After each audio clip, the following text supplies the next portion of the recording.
During his sophomore year at the end, he was really short of breath. And it really concerned us, and he had to go to the hospital, and that's when I think they really kind of figured out what was going on. My chest started hurting just out of random. It was such a weird feeling. I had to get pulled out of a few games this last year in Oregon. I remember I had a great game the day before, catching that next day, and I collapsed on the field like my chest is killing me.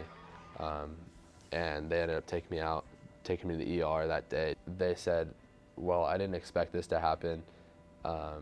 Your regurgitation rate has gone up, and your pressure in your heart is actually increased, which is not good because it's a risk for heart failure completely. Murphy was diagnosed with a bicuspid aortic valve.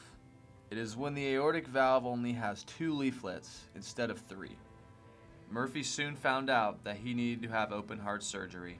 It was a shock to everyone when they heard the news. He was confident that the doctors would do whatever it took to fix the problem, but this operation was one he had never experienced before. It was brutal. They almost overdosed me in the hospital too. They couldn't wake me up. They were shaking me, and I remember when they started getting my eyes to open back up again, I couldn't move.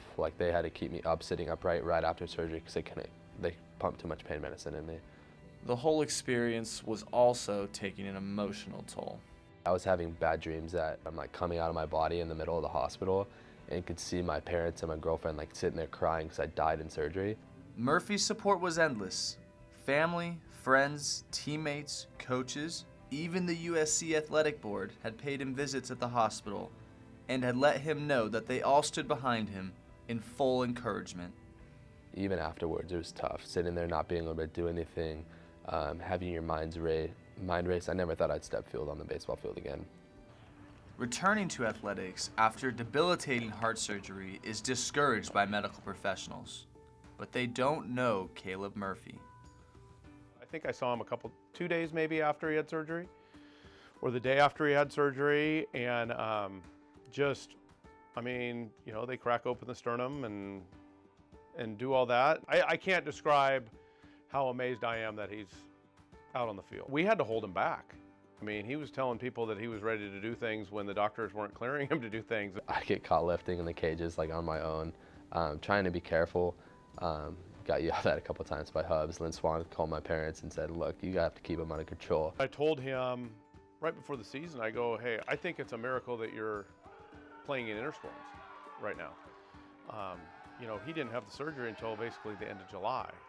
And so for him to be back on the field 6 months later from open heart surgery is pretty remarkable.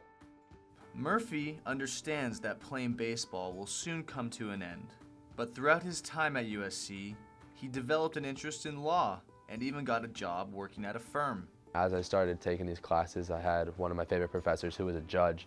He kind of introduced me into it. I talked to him after class and really got me interested in it. And I decided in that class actually I was going to go to law school. Helping others is something Murphy has always prided himself on, and he adopted that culture from a couple heroes he knows dearly.